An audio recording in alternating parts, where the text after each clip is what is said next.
Hello guys, இன்னைக்கு வீடியோவில் என்ன பார்க்க போகிறோம் அப்படின்னா அக்டோபர் 11ஆம் தேதிக்கான கரண்ட் அஃபேர்ஸ் தான் பார்க்க போகிறோம். ஸோ அதுக்கு முன்னாடி வேரல் பேட்ச் பற்றி பார்த்துடலாம்.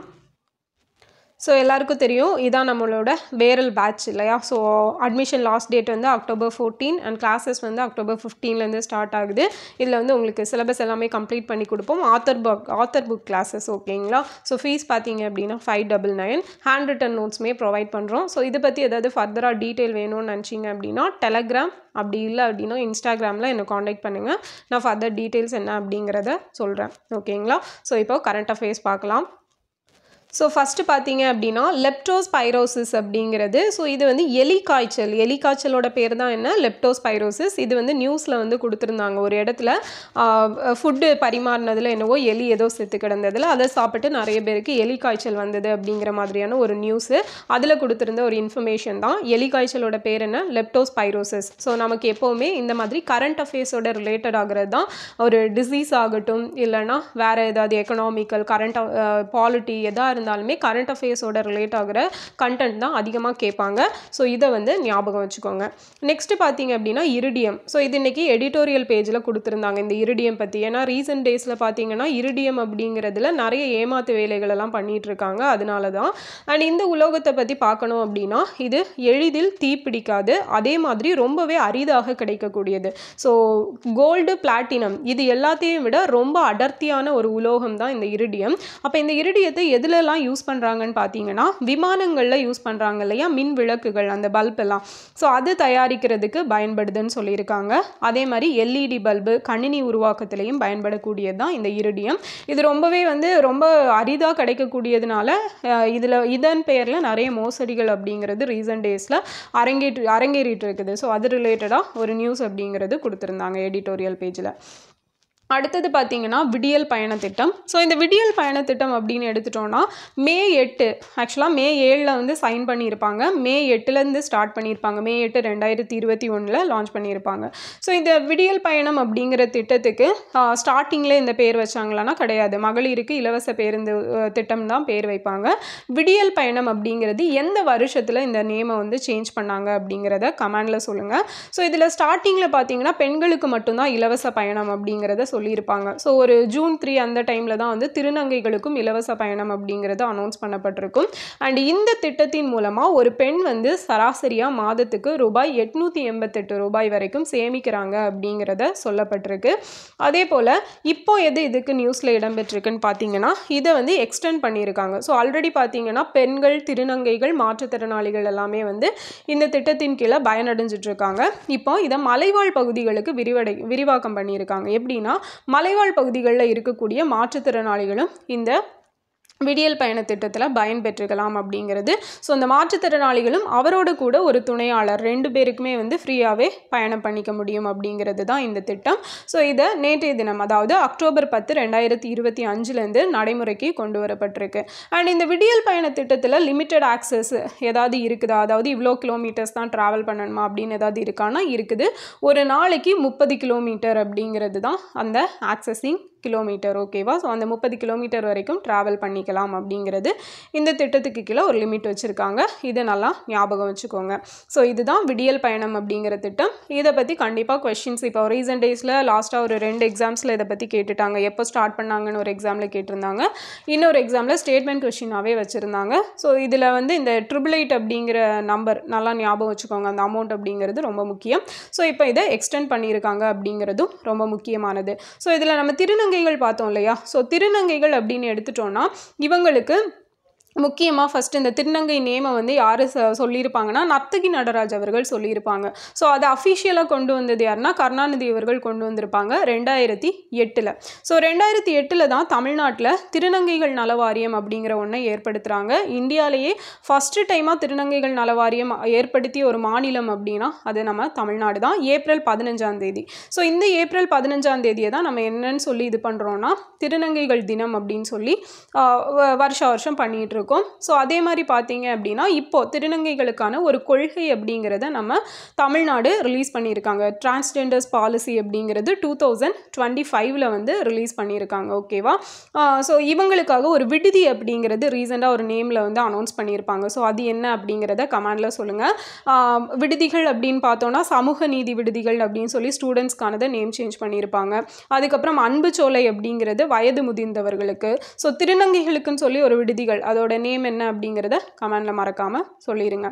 இதெல்லாம் இதோட ரிலேட்டடான சில விஷயங்கள். ஸோ திருநங்கைகளுக்காக நிறைய ஸ்கீம்ஸும் இருக்குது. நமஸ்தே ஸ்கீம் ஆகட்டும், தீக்ஷா அப்படிங்கிற ஒரு போர்ட்டல் அவங்களுக்குன்னு சொல்லி தனியாக இருக்குது. ஸோ இந்த மாதிரியெல்லாம் நம்ம நிறைய பார்த்துருப்போம். அந்த ஸ்கீம்ஸ் எல்லாம் தனியாக வேணும் ஒரு வீடியோவில் பார்த்துக்கலாம்.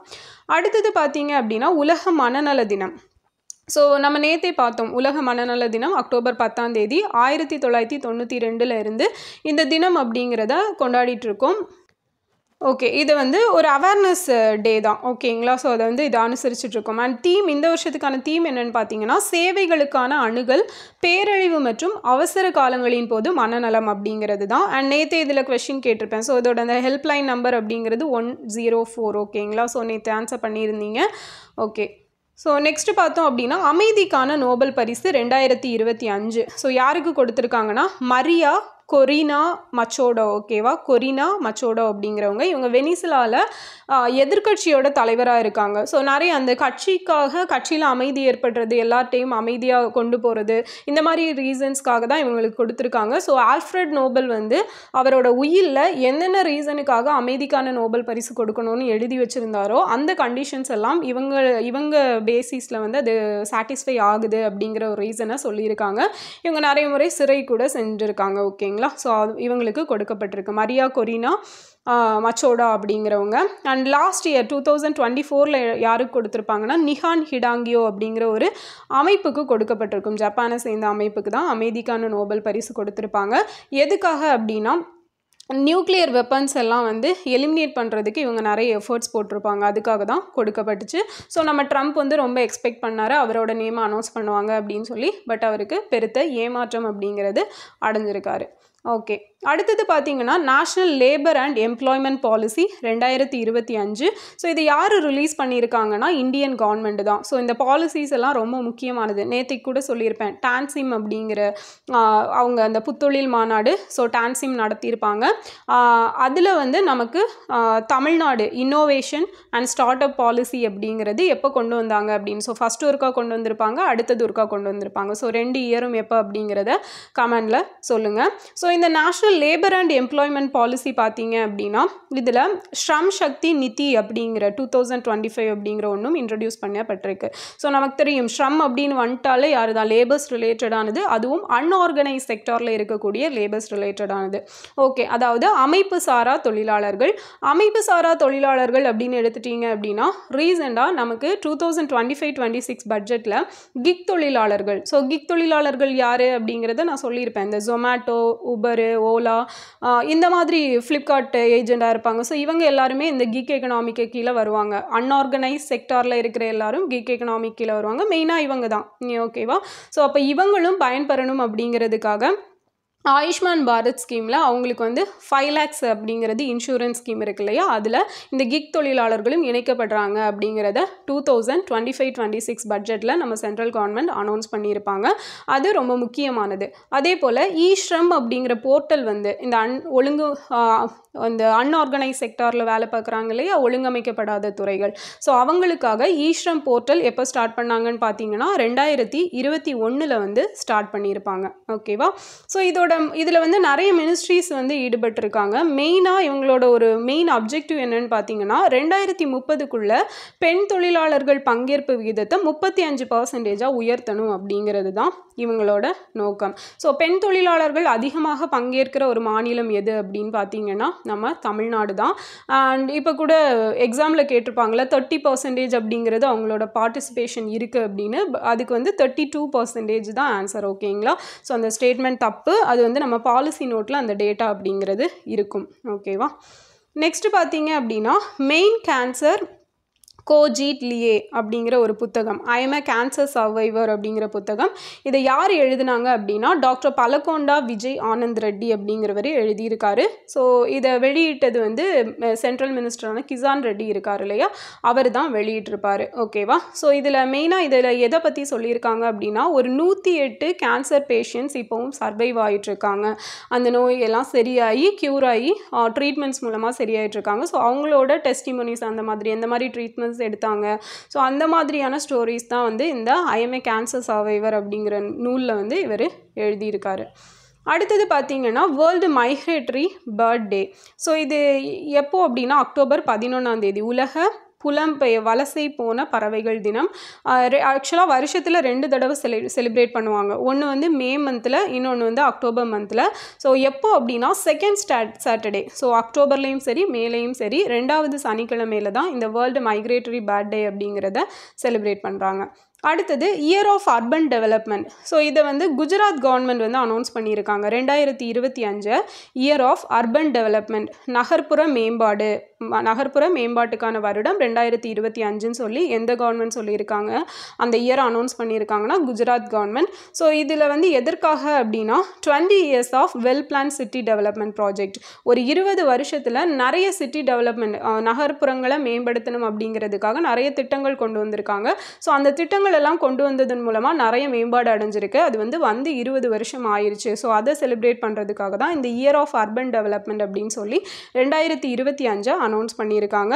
ஸோ அது மட்டும் இல்லாமல் இந்த ஃபங்க்ஷனில் கிளீனஸ்ட் சிட்டி இன் குஜராத் அப்படிங்கிற அவார்டு யாருக்கு கொடுத்துருக்காங்கன்னா சூரத்துக்கு கொடுத்துருக்காங்க. ஸோ நம்ம கிளீனஸ்ட் சிட்டி இன் இந்தியா அப்படின்னு பார்த்தோன்னா நமக்கு இந்தோர் இல்லையா. ஸோ அவங்க தான் வந்து கண்டினியூஸாக அந்த ஃபஸ்ட் பிளேஸில் இருந்துகிட்ருக்காங்க. அதே போல் பார்த்திங்கன்னா கிளீனர் சிட்டி தமிழ்நாட்டில் வந்து ரொம்ப க்ளீனான சிட்டி எது அப்படின்னு கமெண்டில் சொல்லுங்கள். ஓகேங்களா. அதே மாதிரி தமிழ்நாட்டில் ரொம்ப குப்பைகள் அதிகமாக இருக்கக்கூடிய மாவட்டம் எது அப்படிங்கிறதையும் சொல்லுங்கள். ஓகே. ஸோ நெக்ஸ்ட்டு பார்த்தோம் அப்படின்னா சர்வதேச பெண் குழந்தைகள் தினம். இது வந்து அக்டோபர் 11 நம்ம 2012 செலிப்ரேட் பண்ணிகிட்ருக்கோம். ஸோ இதுக்கான தீம் என்னென்னா த கேர்ள் ஐ ஆம் த சேஞ்ச் ஐ லீட் அப்படிங்கிறது தான் இந்த வருஷத்துக்கான தீம். அடுத்தது தூய்மை பணியாளர்கள் போராட்டத்துக்கு ஆதரவு தெரிவித்த வழக்குரைஞர்கள் கைது. ஸோ தமிழ்நாட்டில் பார்த்தீங்க அப்படின்னா இந்த தூய்மை பணியாளர்கள் வந்து அவங்களோட அந்த பணி நிரந்தரம் பண்ணணும் அப்படிங்கிறதெல்லாம் ரிலேட்டடாக போராடிட்டு இருந்திருப்பாங்க. அப்போ அதுக்கு சில இந்த நீதிபதிகள் அட்வொகேட் இருக்காங்களோ அவங்கெல்லாம் வந்து சப்போர்ட் பண்ணியிருப்பாங்க. அவங்க எல்லாரையும் வந்து அரெஸ்ட் பண்ணிட்டாங்க. ஸோ இதை விசாரிக்கிறதுக்காக ஒரு நபர் ஆணையம் அப்படிங்கிறது அமைக்கப்பட்டிருக்கு. ஸோ யாரோட தலைமையில் அப்படின்னா வி பார்த்திபன் அப்படிங்கிற ஓய்வு பெற்ற நீதிபதி தலைமையில் தான் அந்த ஆணையம் அப்படிங்கிறது அமைக்கப்பட்டிருக்கு. ஓகேவா. ஸோ இதுதான் இன்னைக்கான கரண்ட் அஃபேர்ஸ். ஒரு ரீகேப் மட்டும் பார்த்துடலாம். ஃபஸ்ட்டு வந்து எலிகாய்ச்சலோட பேர் என்னன்னு பார்த்தோம், லெப்டோஸ்பைரோசிஸ் அப்படிங்கிறது. அடுத்தது இரிடியம் உலோகத்தை பற்றி பார்த்துருக்கோம். விடியல் பயணத்திட்டம் பார்த்தோம். ஸோ இது வந்து மலைவாழ் பகுதியில் வசிக்கக்கூடிய மாற்றுத்திறனாளி மக்களுக்கும் விரிவுபடுத்தப்பட்டிருக்கு அப்படிங்கிறத பார்த்தோம். உலக மனநல தினம் அக்டோபர் 10 அமைதிக்கான நோபல் பரிசு யாருக்கு கொடுத்துருக்காங்க, மரியா கொரோனா மச்சோடோ அப்படிங்கிறவங்களுக்கு கொடுத்துருக்காங்க. National labour and employment policy யார் ரிலீஸ் பண்ணியிருக்காங்க, இந்தியன் கவர்மெண்ட் 2025க்கானதை ரிலீஸ் பண்ணியிருக்காங்க. Main cancer Ko Jeet Liye, I am a cancer survivor அப்படிங்கிற புத்தகம் பலகொண்டா விஜய் ஆனந்த் ரெட்டி அவங்களோடது. World migratory bird day October 11, அதாவது second Saturday of May and October. Year of urban development 2025. So அதே மாதிரி இயர் ஆஃப் ரிஃபார்ம் அப்படிங்கிறது சீர்திருத்த ஆண்டுன்னு சொல்லி நம்ம இந்திய பாதுகாப்புத்துறை வந்து ஒரு இயரை அனௌன்ஸ் பண்ணியிருப்பாங்க. அந்த இயர் எப்போ அப்படிங்கிறதையும் கமெண்டில் சொல்லுங்கள். நான் நிறைய டைம் வந்து வீடியோஸில் சொல்லியிருப்பேன். ஓகேவா. இயர் ஆஃப் ரிஃபார்ம் அப்படிங்கிறது. ஸோ இதை பார்க்கும்போது அப்படியே நம்ம ஒரு ஷார்ட்ஸ் போட்டிருப்போம். இன்டர்நேஷ்னல் இயர் சர்வதேச ஆண்டா என்னென்ன இயர் ரீசெண்டாக அனௌன்ஸ் பண்ணியிருப்பாங்க 2029 வரைக்கும் யுனைடெட் நேஷன் அனௌன்ஸ் பண்ணியிருப்பாங்க. ஸோ அந்த வீடியோவும் பார்த்துக்கோங்க, அதையும் நோட்ஸ் எடுத்து வச்சுக்கோங்க இதுக்கு கூட. ஓகேவா.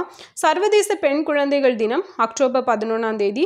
தூய்மை பணியாளர்கள் போராட்டத்துக்கு ஆதரவு தெரிவித்த வழக்குரைஞர்கள் கைது செய்யப்பட்டதுக்காக அதை விசாரிக்க ஒரு நபர் ஆணையம் யார் தலைமையில் அமைக்கப்பட்டிருக்கு அப்படின்னா வி பார்த்திபன் ரிட்டையர்ட் ஜட்ஜ் அவர் தலைமையில் தான் அமைக்கப்பட்டிருக்கு. ஓகேங்களா. ஸோ இந்த வீடியோ யூஸ்ஃபுல்லாக இருந்திருக்கும் நினைக்கிறேன். நெக்ஸ்ட் வீடியோவில் பார்க்கலாம். தேங்க்யூ.